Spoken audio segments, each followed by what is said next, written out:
Ouvrons nos Bibles dans le livre de Jean au chapitre 5.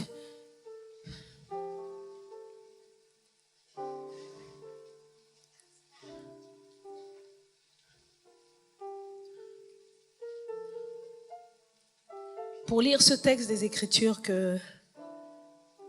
qui nous est à tous familier.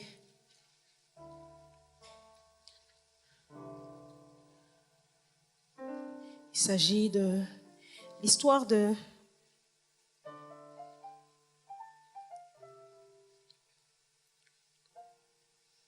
Jean 4, de Jésus et de la femme samaritaine.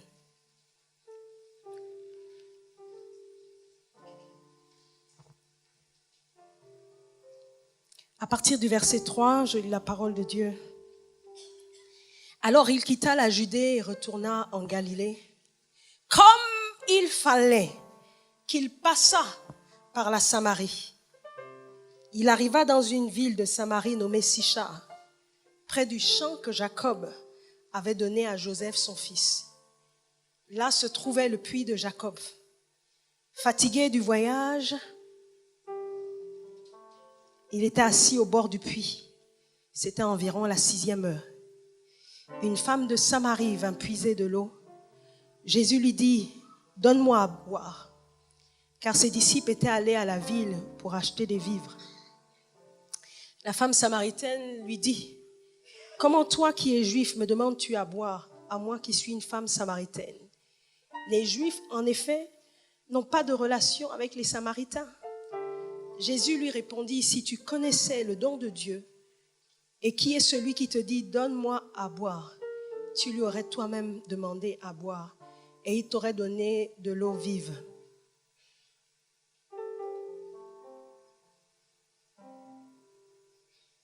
Seigneur, lui dit la femme, tu n'as rien pour puiser, le puits est profond. D'où aurais-tu donc cette eau vive? Es-tu plus grand que notre père Jacob qui a donné ce puits et qui en a bu lui-même, ainsi que ses fils et ses troupeaux? Verset 13, Jésus lui répondit, quiconque boit de cette eau aura encore soif. Mais celui qui boira de l'eau que je lui donnerai n'aura jamais soif. Et l'eau que je lui donnerai deviendra en lui une source d'eau qui jaillira jusque dans la vie éternelle. La femme lui dit, Seigneur, donne-moi cette eau afin que je n'ai plus soif et que je ne vienne plus puiser ici. Va, lui dit Jésus, appelle ton mari et viens ici. La femme répondit, je n'ai point de mari.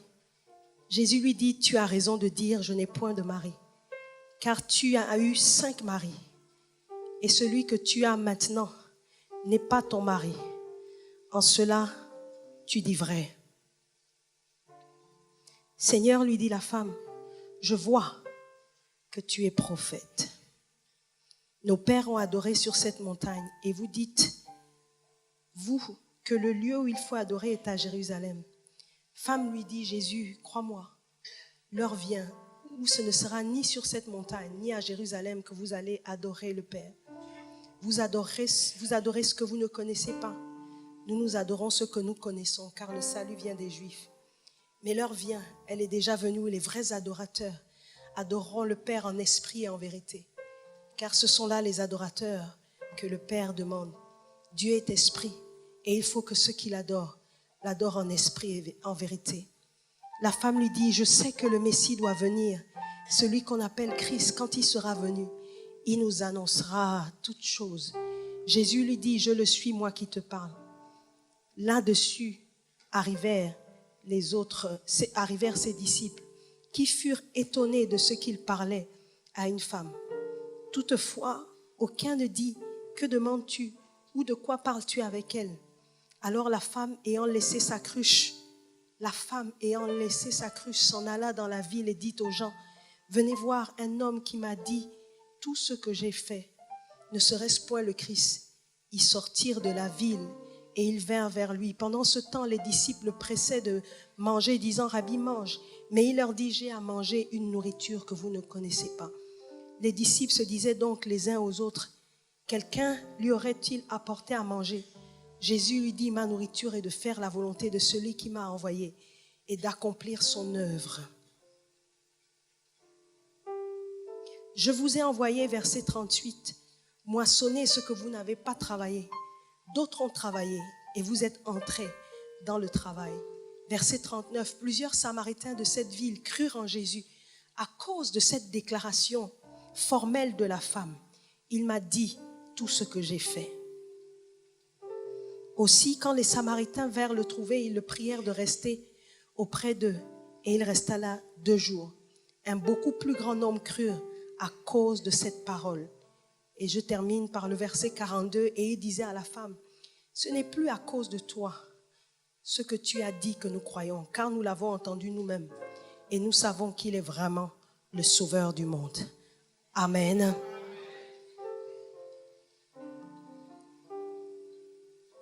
Amen. Le thème de mon propos ce soir, c'est maintenant le règne. La Bible dit que Dieu a fait de nous un royaume de sacrificateurs. Quand on parle de royaume, ça veut dire qu'il y a des rois. Il y a un roi ou il y a une reine dans ce royaume. Laissez-moi vous annoncer que Dieu ne nous a pas appelés à autre chose qu'au règne. Dis Amen bien. Il révèle sa volonté parfaite dans Genèse 1,26, quand il demande à l'homme de dominer sur toutes choses. Dieu nous a appelés au règne et personne ne doit t'empêcher d'avoir des ambitions de grandeur et de règne. Parce que, en fait, cette volonté n'est pas engendrée par l'homme. Cette volonté n'est pas inspirée par la chair et le sang, mais elle est inspirée par Dieu lui-même.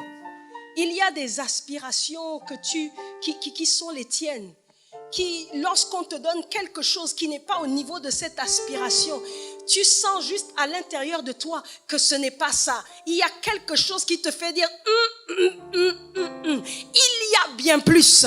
Effectivement, il y a bien plus. Dieu t'appelle à plus et pas au moins. Dieu t'appelle à la grandeur et non à la bassesse. Dieu t'appelle aux hauteurs. Alléluia. C'est la volonté de Dieu. Cette femme, je réalise que sa vie était une tragédie. Jésus lui dit, effectivement, tu as bien dit, tu as dit la vérité. L'homme qu'il y a chez toi n'est pas ton mari. Quelle tragédie de pouvoir réaliser que ce que nous avons ou ce qui est avec nous, nous ne le possédons pas. Nous ne le contrôlons pas. Ce n'est pas à nous. Nous avons jeûné 40 jours. Non, aujourd'hui c'est 90 jours de jeûne pour le mariage. Et finalement, quand nous avons cet homme, nous nous rendons compte que cet homme, nous n'avons pas son cœur, mais qu'il habite à l'angle d'un toit. Qu'il préfère l'inconfort de l'extérieur de la maison au lieu de se retrouver dans le nid douillet que nous avons fabriqué pour lui. Nous nous rendons compte que nous avons un homme, mais dont nous n'avons pas le secret. Il se confie à d'autres, peut-être à sa mère, mais pas à sa femme. Nous avons cru qu'en amenant cet homme dans notre maison, nous deviendrons la femme la plus heureuse. Mais nous nous rendons compte que nous ne sommes même pas au fait de ce qu'il gagne. Nous avons quelqu'un, mais que nous ne contrôlons pas. Nous avons prié, nous avons jeûné pour avoir des enfants. Et Dieu nous a donné des enfants et finalement ces enfants se retrouvent être le sujet de nos inquiétudes et de nos angoisses quotidiennes. Et nous nous attrapons la tête et nous disons, Seigneur, cet enfant, tu as de l'argent, tu as un salaire, mais ce salaire n'est pas à toi. Parce que finalement, chaque fin du mois, ce salaire, avant même la fin du mois, il y a quelqu'un d'autre qui le prend. Certains même, c'est quand vous sortez de la banque que votre créancier vous attend et qu'il prend tout votre salaire. Et vos enfants se retrouvent à bâiller de faim. C'est vrai, apparemment c'est à toi, mais ce n'est pas véritablement à toi. Jésus dit à cette femme, tu as raison, il y a quelque chose dans cette maison. Il y a quelque chose qui est entré dans cette maison. Mais cette chose n'est pas à toi. Quelle tragédie de pouvoir réaliser que nous avons passé de nombreuses années de nos vies sans jamais trouver un sens véritablement à nos vies. Et Josué a dû dire un moment au peuple de Dieu, mais jusqu'à quand rentrerez-vous en possession de votre héritage?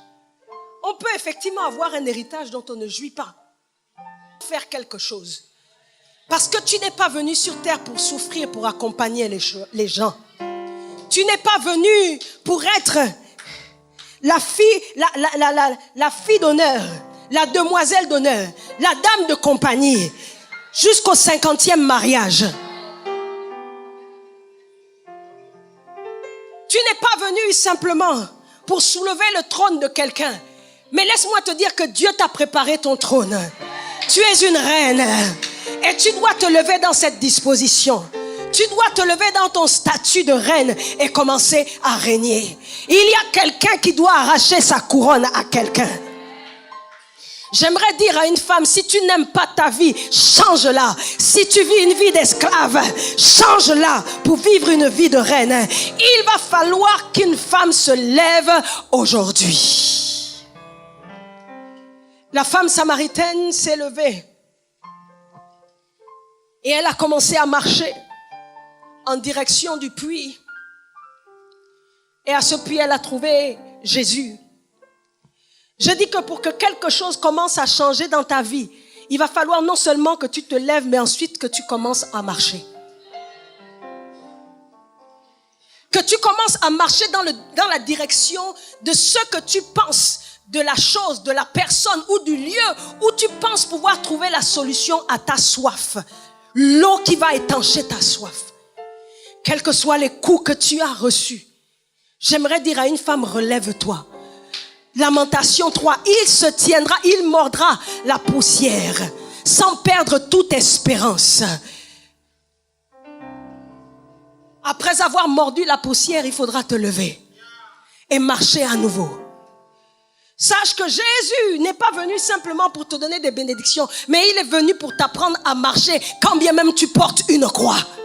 Ce mari était une bénédiction pour toi et tout à coup il est devenu une croix. Mais porte ta croix jusqu'au bout. Ne signe pas l'acte de divorce. Tu as quand même jeûné 90 jours pour cet homme.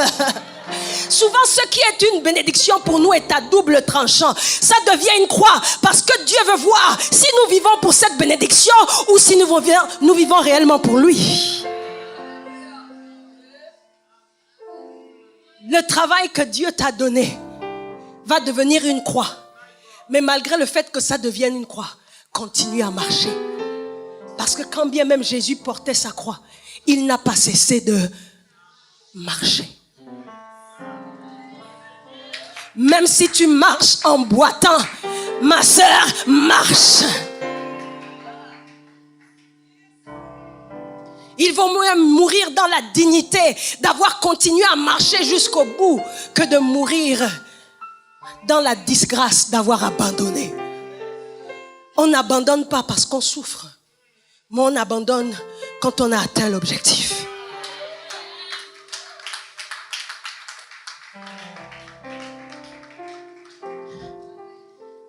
Parce que s'il est vrai que les lâcheurs ne gagnent jamais, il est aussi vrai que les gagnants ne lâchent jamais. Donne un coup de coude à ton voisin et dis ne lâche pas. Les rois n'acceptent pas de perdre la face. Ils préfèrent mourir la tête haute et digne. Il est question de marcher. Nous avons été appelés à marcher. Même le bébé qui a du mal, qui trébuche, il dit je me lèverai et je continuerai à marcher. Même quand il se cogne la tête au bout de la table, il dit je n'abandonne pas, je me relève et je continue à marcher. En fait, le pouvoir que Dieu nous a donné, il nous l'a donné pour marcher. Il dit je vous ai donné le pouvoir de marcher sur toute la puissance de l'ennemi et rien ne pourra vous nuire. C'est lorsque vous marchez que vous pouvez marcher sur la puissance de l'ennemi. Est-ce qu'il y a quelqu'un qui est prêt à marcher ce soir?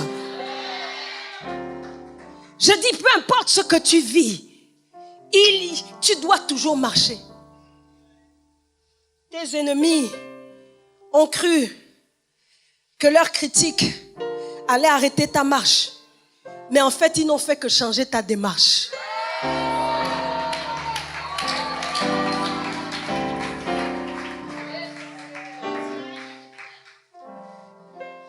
Je dis, si tu marchais penché à droite et qu'ils ont cogné à droite, tu marcheras penché à gauche.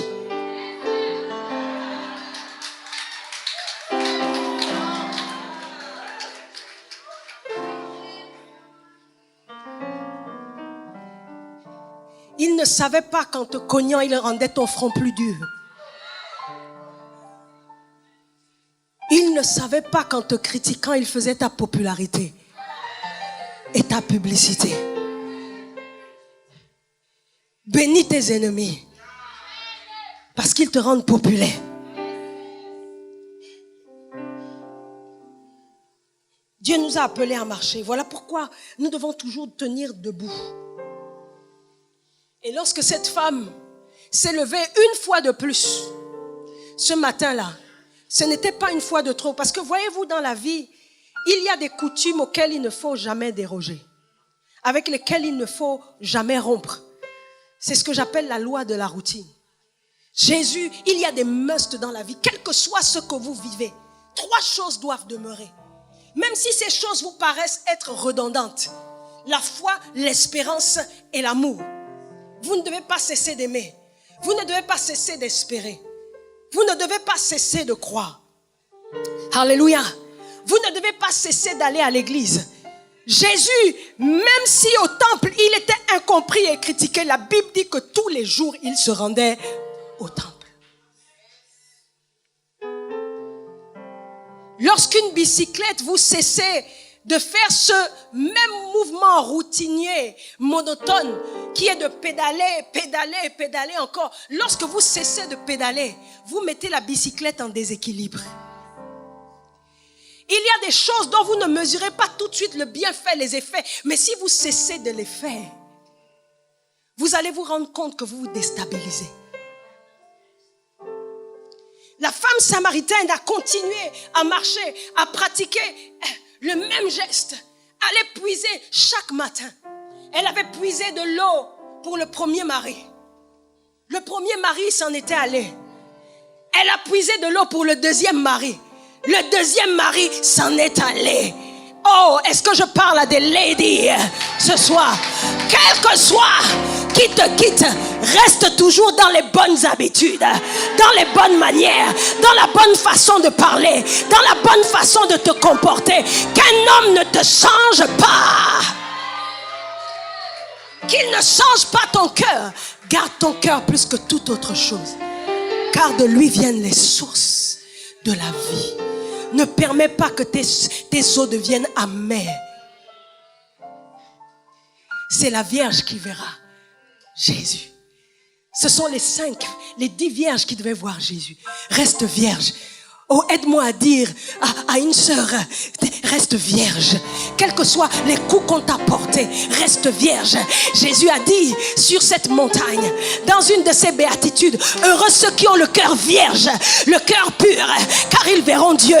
Ils continueront à voir ma gloire, à vivre la grâce de Dieu. Ils continueront à progresser, à s'élever, à avoir des réponses à leurs prières, à entendre ma voix. Garde ton cœur, garde les bonnes habitudes, accomplis ce qui est juste. Laisse-les changer, mais toi ne change pas ce qui marche. Always be a lady. Lève-toi le matin, brosse tes dents. Et toujours la mèche de cheveux bien placée. À ton lieu de travail et le sourire. Imaginez ce qui s'est passé dans la vie de Megan. 36 ans. Ça, à ce qu'on appelle pas ça une vieille vie. Écoutez, les sociologues disent qu'en fait, et là je prêche un message sur les saisons. Peut-être que Dieu va me permettre de le prêcher sur les saisons. En fait, la Bible, les sociologues Et les scientifiques s'accordent pour dire que l'âge maximum auquel vous devez vous marier pour une femme, c'est 27 ans. Parce que biologiquement, c'est démontré. Parce qu'après 27 ans, il commence à avoir un déclin.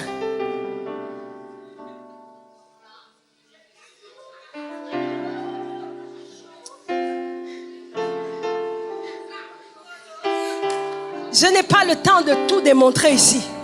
Mais scientifiquement parlant, je parle sous le contrôle des médecins, n'est-ce pas? Il commence à avoir un déclin cellulaire, un déclin hormonal. Mais gloire à Dieu qui nous permet, par le Saint-Esprit, de connaître une accélération et de rattraper toutes les années que les sauterelles ont dévorées. Qui permet que par le Saint-Esprit, nous soyons rajeunis comme l'aigle. Harris n'a rien vu. Il a eu la poudre aux yeux. Quand il a vu Mégane, il a dit cette fois-ci. Il ne savait pas qu'il y avait d'autres jeunettes. Mais elle semblait tellement jeune. Par l'espérance qu'il y avait dans son... Lui avait fait. Est-ce que c'est elle qui l'a laissé? Si c'est elle qui l'a abandonné, vous savez qu'une femme idéalement n'abandonne pas un homme. Quand une femme abandonne un homme, c'est que l'homme a abusé. Il a abusé.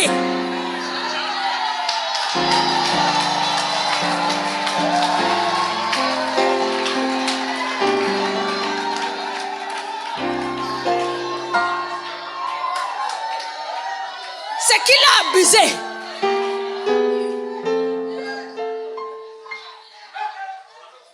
Mais si c'est lui qui l'a abandonné, imaginez un peu la blessure que ça a pu créer. Vous savez comment nous sommes les femmes. Vous voyez l'âge déjà. Vous savez qu'un homme, il peut se refaire quasiment à tous les âges. À 80 ans, il peut épouser une fille de 20 ans.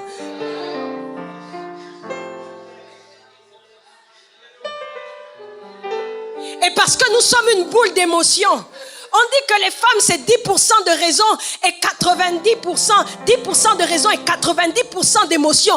Imaginez toutes les émotions qui ont fusé, qui se sont traduites par des frustrations, par le manque de confiance en elle, le complexe d'infériorité, les questions qui ont torturé son âme. Mais qu'ai-je fait? Mais pourquoi? Et toutes ces questions sans réponse qui torturent l'âme. Mais est-ce que pouvait encore-t-elle croire en l'homme? La Bible dit que certains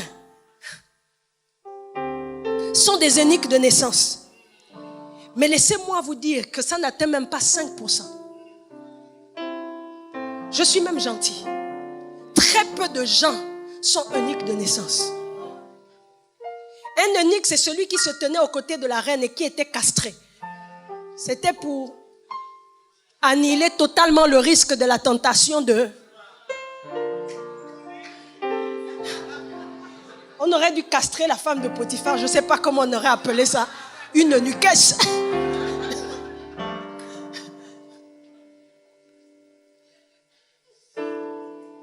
Mais la Bible dit que certains sont eunuques. C'est-à-dire qu'ils n'éprouvent plus le désir d'aller avec un homme. Tellement la déception est grande. Tellement la blessure est profonde. La Bible dit que certains sont eunuques à cause des hommes. La déception.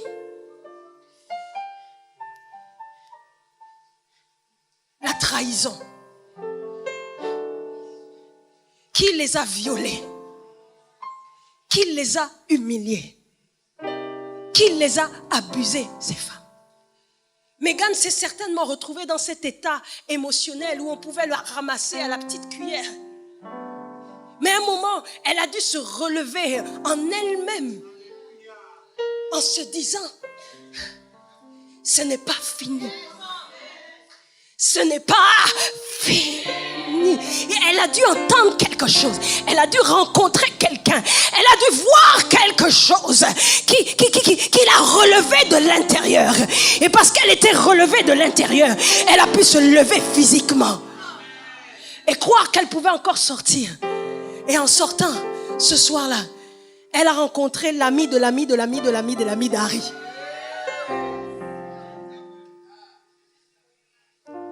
Connexion. Que quelqu'un dise connexion.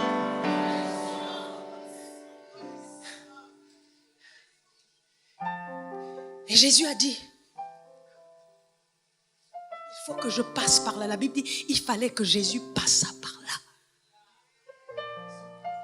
Parce que cette femme avait trop subi, ça devait s'arrêter. Il y a un message prophétique que Jésus voulait faire passer aux femmes. Ce soir, il fallait que Jésus passât par là. Il fallait qu'il passe par là. Et la Bible dit que lorsque Jésus est passé par là, il s'est assis au bord d'une puits. Il s'est assis au bord du puits. Le puits, en fait, nous parle d'abîme, de profondeur. La Bible dit que le cœur de l'homme sont comme des eaux profondes. Dieu voulait montrer à cette femme, Jésus voulait montrer à cette femme que la solution est dans la profondeur.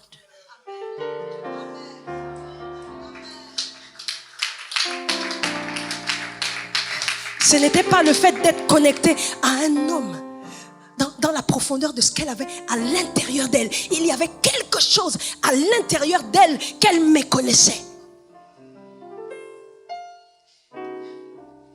La profondeur. Aide-moi à dire à 3 personnes profondeur. Il faut aller en eau profonde. Kappa, c'est kappa. Profondeur. Il y a des femmes qui doivent aller en profondeur. Vous savez, j'ai été parfois dans des conférences où je me suis retrouvée la seule femme au milieu des hommes. Et souvent, quand les femmes prenaient la parole, ils rigolaient. Parce qu'ils disaient que les femmes, elles savent faire seulement du bruit. Elles aiment chanter, danser, s'agiter. Mais il n'y a pas de profondeur. Mais je dis, le temps dans lequel nous nous trouvons, la saison dans laquelle nous nous trouvons, c'est une saison de profondeur. La Bible dit que la connaissance du plus grand nombre augmentera. Ce plus grand nombre, c'est toi, femme. C'est toi, femme. C'est toi, femme. Tu ne deviendras plus une femme simplement d'émotion, mais une femme de révélation.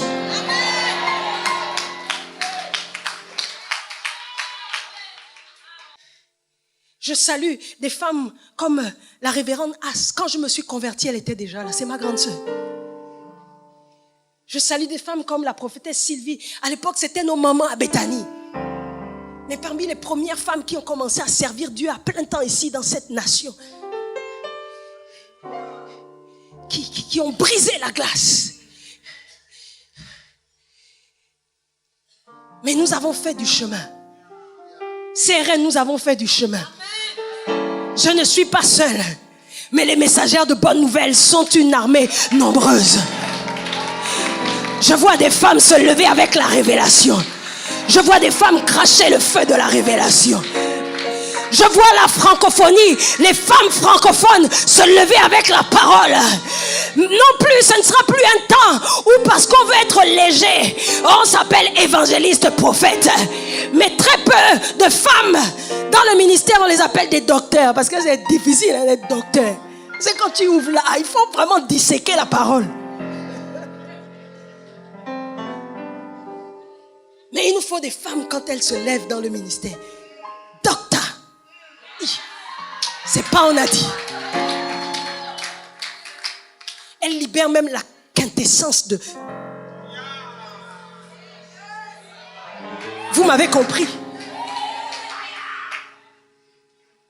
La substantifique moelle de la parole.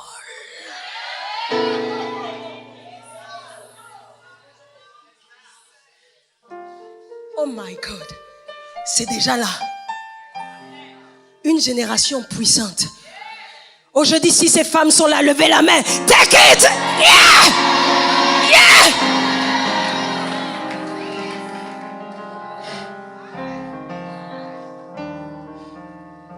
Il fallait que Jésus passât par là.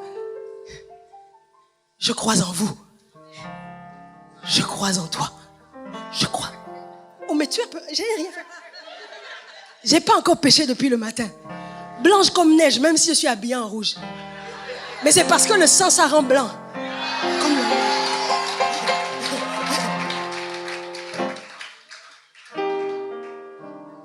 Il fallait que Jésus passât par là. La Bible dit après qu'il s'est assis. Il me reste combien de temps? Normalement, j'ai changé église centrale. Vous ne savez pas. Mais j'ai changé.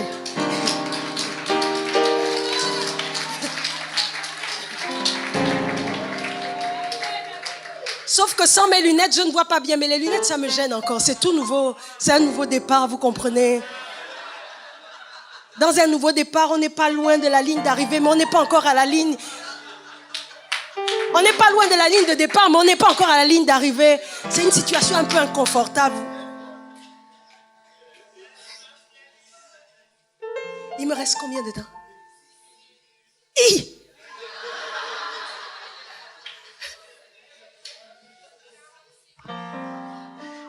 Écoutez,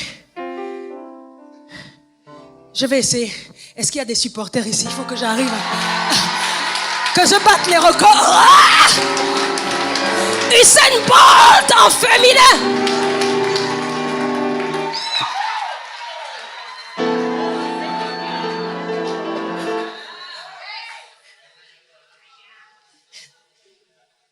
La Bible dit que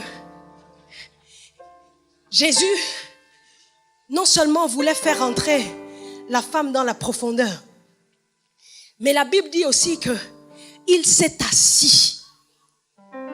Il s'est assis. Et quand il a demandé à la femme, écoute, donne-moi à boire, elle n'a pas pu lui donner une eau qui devait étancher sa soif. Parce que cette eau-là qu'elle donnait et qu'elle buvait n'avait même pas pu étancher sa soif à elle. Donc Jésus a fait une analogie entre sa situation et l'eau qu'elle buvait et qu'elle pouvait donner. Et quand il lui a posé la question, c'était pour établir clairement cette analogie entre cette eau et la situation de son quotidien. Et il lui a dit, mais effectivement cet homme qui est avec toi, ce n'est pas ton mari. Tu en as eu 5 avant et celui-là, ce n'est même pas encore ton mari. Depuis là, tu as bu une eau, mais qui n'a jamais étanché ta soif. Tu as fait des choses, mais qui n'ont jamais apporté la satisfaction. Tu as reçu des gens qui ne t'ont jamais comblé. Tu es dans un mariage qui n'a pas apporté le monde édénique et idyllique dont tu rêvais et que t'ont fait miroiter les contes de fées. Entre parenthèses, le mariage n'est pas un conte de fées. C'est un conte de fort.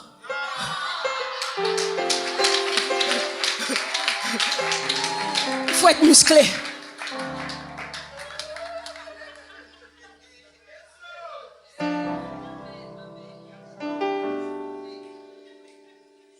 On se marie parce qu'on est séduit.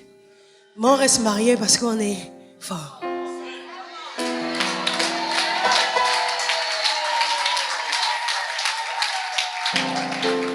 Le mariage n'est pas pour les enfants. C'est pour les personnes matures. Je ferme la parenthèse. Jésus a dit, ce n'est même pas ton mari. Ce n'est pas ton mari. Mais écoute, j'ai une autre eau à t'offrir. Maintenant le règne. Jésus n'est pas venu simplement pour nous donner des bénédictions, mais il est venu par sa vie nous montrer comment récupérer notre Éden. Il est lui-même le jardinier des jardiniers.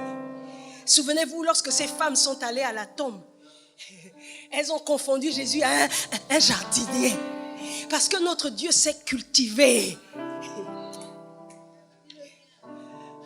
Amen. Mais il a dit, je suis venu te montrer comment t'asseoir. Jésus est le signe. Voyez-vous, un signe, c'est ce qui vous indique la direction. C'est le modèle qui vous permet, c'est ce qui vous permet de trouver la direction. Si vous voulez aller à un Tibichos, il y a des panneaux indicateurs. Bon, je le dis par la foi, il y a des panneaux indicateurs.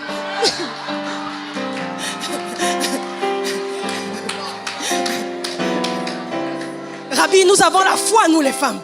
On a la foi.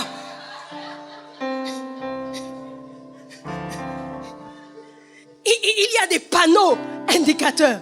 Amen. Qui vous permettent d'arriver à destination. Mes frères et sœurs, vous ne pouvez pas avoir la prétention d'arriver à destination sans des signes. Jésus était un homme signe. Dieu met sur votre chemin des hommes signes. Si vous ne regardez pas à ces signes, la Bible dit dans les derniers temps, Dieu fera paraître des signes. Parmi ces signes, il n'y a pas que les paillettes d'or, même si je crois aux paillettes d'or. Je vois les paillettes d'or tomber sur les cheveux, tomber sur les cuisses, tomber partout. Mais il y a des hommes qui sont des hommes signes. Et Jésus était un homme signe. Il fallait que la femme le regarde. Souvenez-vous dans le désert, ceux qui étaient mordus par les serpents d'airain, par les serpents brûlants, il fallait qu'il lève les yeux et qu'il regarde au signe pour être guéri. Et Jésus le signe, la Bible dit c'est assis. Le mot assis là, c'est le mot katezomé en hébreu qui veut dire siéger. Laissez-moi retrouver ça rapidement. Il y a un autre mot grec qui définit le mot s'asseoir. C'est le mot anaklino qui veut dire s'appuyer sur, se pencher, poser, inviter à se reposer. Dis à ta voisine, une pause s'impose. Même si ta voisine c'est un homme, dis-lui aussi, c'est ta voisine. Parce qu'il est l'épouse de Christ.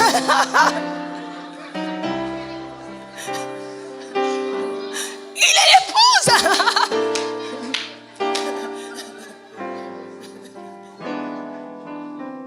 Une pause. En fait, quand vous voyez une femme debout, qui ne sait pas se poser, qui ne sait pas se reposer, c'est parce qu'elle ne s'est pas encore trouvée. Elle n'est pas encore arrivée sur sa montagne, sa sphère d'influence pour s'asseoir. Elle n'a pas encore trouvé son puits. C'est vrai qu'il faut commencer par creuser le puits des pères. Et le point de départ, c'est le puits des pères. Dis au voisin du derrière, le puits des pères. Lorsqu'Isaac a commencé à creuser ses puits, la Bible dit qu'il a d'abord recreusé le puits de son père Abraham. Lorsqu'elle est venue puiser, elle a d'abord commencé à puiser dans le puits de son père. Si tu ne bois pas l'eau du père, tu ne boiras pas l'eau du fils Jésus. Si tu ne bois pas l'eau du père Jacob, qui va te donner ce qui est à toi si tu n'as pas été fidèle dans ce qui a été autrui? Elle a été fidèle, jour après jour, puisant au puits des pères. Je vous dis, le puits des pères est un repère des héritiers. Voilà pourquoi Jésus se trouvait là, pour indiquer que on ne méprise pas les pères. Ceux qui nous ont précédés, ils ont une chose à nous enseigner. Ces mamans-là ont des choses à nous enseigner. Tite a dit aux mamans, enseignez aux jeunes filles comment aimer leur mari. Aimer son mari ne s'improvise pas, ça s'apprend. C'est une science. Femme de foi, Église centrale, il faut qu'on introduise le cours. Aimer son mari. Comment? Apprendre.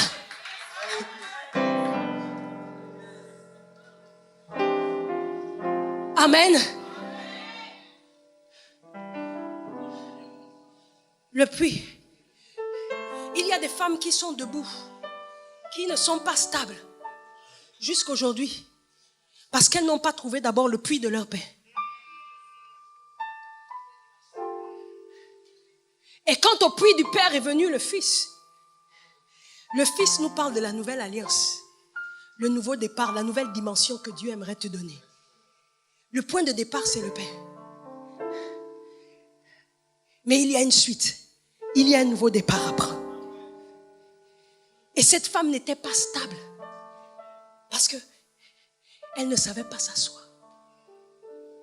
Il y a des moments où il faut savoir s'asseoir. Il ne faut pas être pointu.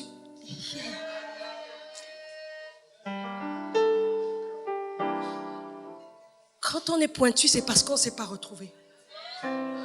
On est comme un caméléon. Dès qu'on voit Xine, on veut ressembler à Xine. Dès qu'on voit Ykine, on veut ressembler à Ykine. Laisse qu'on voit Bibine, on veut ressembler à Bibine. Dès qu'on voit Sissine, on veut ressembler à Sissine. Dès qu'on voit Dédine, on veut ressembler à Dédine. Jusqu'à Z, jusqu'à Zédine. Je n'ai pas dit Zinedine Zidane, mais j'ai dit Zédine. Mais c'est parce qu'on ne s'est pas encore retrouvé. Il y a des femmes qui vont d'homme en homme parce qu'elles ne savent pas qui elles sont. Et le combat, il est là. Depuis la Genèse. Le diable, ce qu'il a combattu d'abord, c'est l'identité de la femme. Dieu a-t-il réellement dit? Non, ne doute pas de ce que tu es. Ne doute pas de ta valeur. Tu n'es pas n'importe qui. Si l'homme est la tête, tu es le cou. Mais mets-le. Mais le cou ne peut rien faire sans la tête. Si le cou bloque, la tête est bloquée. Gloire qu'il soit rendue à Dieu qui a donné aux femmes un tel pouvoir. Écoutez, le monde hébreu qui dit que la femme est laide semblable de l'homme, c'est le mot kenegdo. Préfixe ka. Racine neged. Suffixe duo. Qui parle d'aide. Mais c'est le même mot qui est utilisé lorsque David dit « Je lève les yeux vers les montagnes d'où me viendra le secours, l'aide. » Donc, si Dieu est une aide et la femme est une aide, est-ce que la femme est petite? C'est le même mot qui est utilisé pour qualifier le rôle de la femme, la position de la femme, le même mot que Dieu. Est-ce qu'on n'a pas de déesses ici, là? Les filles d'un Dieu, ce sont des...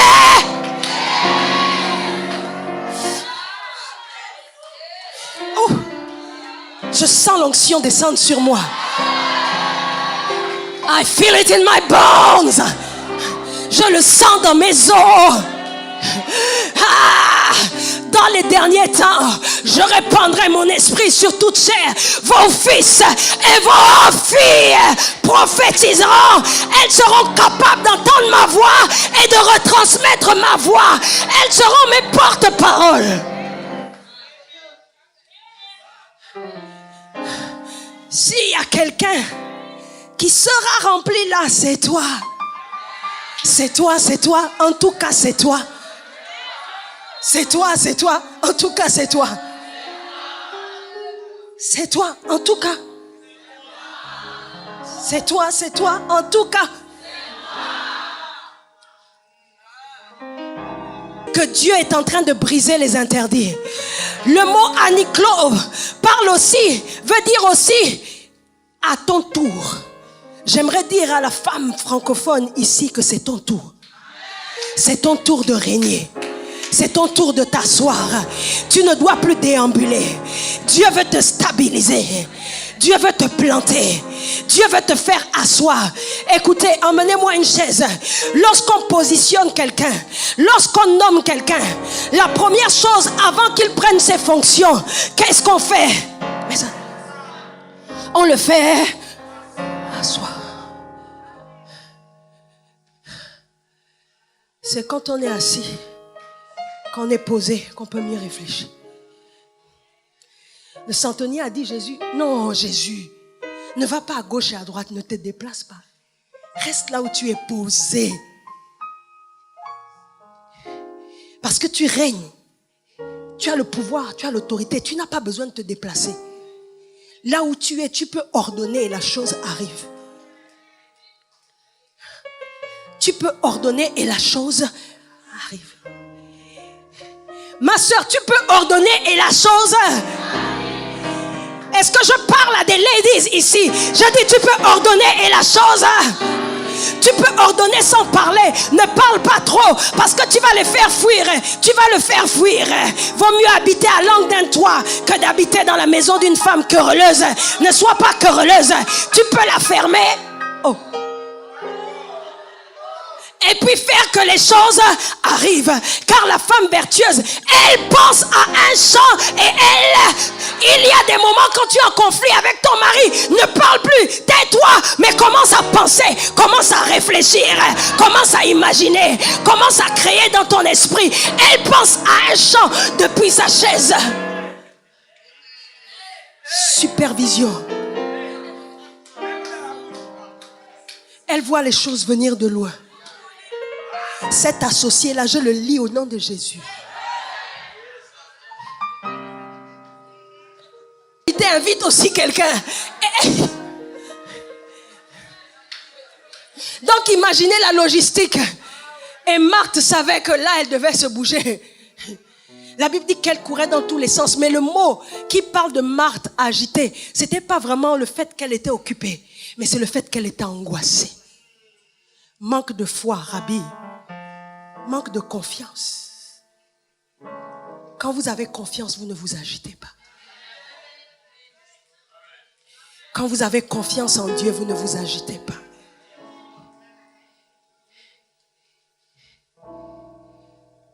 Maintenant le règne, je dis à une femme, Dieu est venu pour te faire asseoir. Parce que tu as trop couru dans tous les sens. On t'a trop fait marcher. On t'a fait marcher en affaires, on t'a fait marcher en amour, on t'a fait marcher dans... Mais le temps est venu. Lady, laisse-moi te dire, Jésus est venu pour te faire asseoir. Il est venu pour te donner ta place. Parce qu'il t'a préparé aussi à toi une place. Je ne sais pas quelle est ta place, mais la Bible dit que cette femme, lorsqu'elle a trouvé sa place, voyez-vous, elle a compris qu'il y avait beaucoup plus que le mariage. Le mariage n'est pas une fin, c'est un moyen. Il y avait beaucoup plus que les enfants. Les enfants ne sont pas une fin, c'est un moyen. Il y avait beaucoup plus que l'acquisition des biens matériels. Les biens matériels ne sont pas une fin, c'est un moyen. La raison pour laquelle dans ces derniers temps, Dieu veut faire prospérer l'église matériellement et financièrement, c'est pour que nous ayons des jets pour annoncer l'évangile aux masses. Dieu sait que je suis une femme au foyer. J'ai 4 enfants. Je peux le matin faire le petit déjeuner et à midi me retrouver à Miami. Je finis à Miami, j'enregistre. Je m'en vais juste enregistrer en Chine une émission TV. Je reprends mon jet de la Chine, je m'en vais en Corée. En Corée, je fais ma croisade. Je termine ma croisade en Corée. Je reprends mon jet et j'arrive à Paris surveiller les devoirs de mes enfants. Et faire le dîner à mon mari.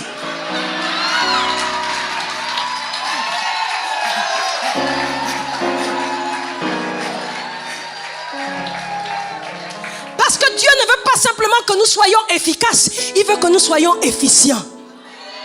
Être efficace, c'est le profit, mais avec une vie décousue. Mais être efficient, c'est être efficace, mais en même temps être équilibré, avoir une qualité de vie.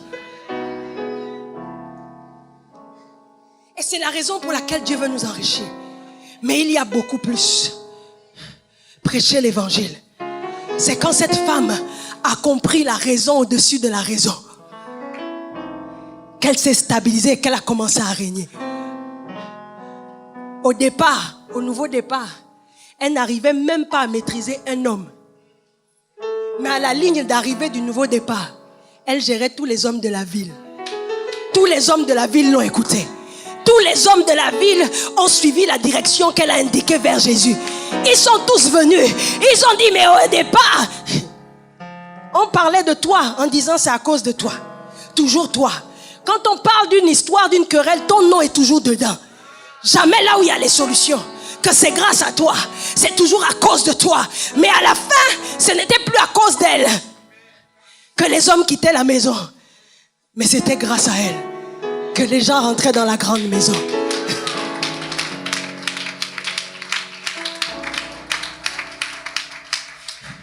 Est-ce qu'il y a des femmes qui sont prêtes à régner maintenant et à s'asseoir? Tu dis, je ne serai plus une vagabonde. Je ne courrai plus à gauche et à droite. J'aimerais qu'une femme se lève, commence à marcher.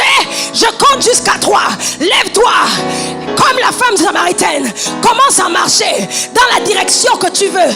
Visualise ce que tu veux. Visualise ta destination.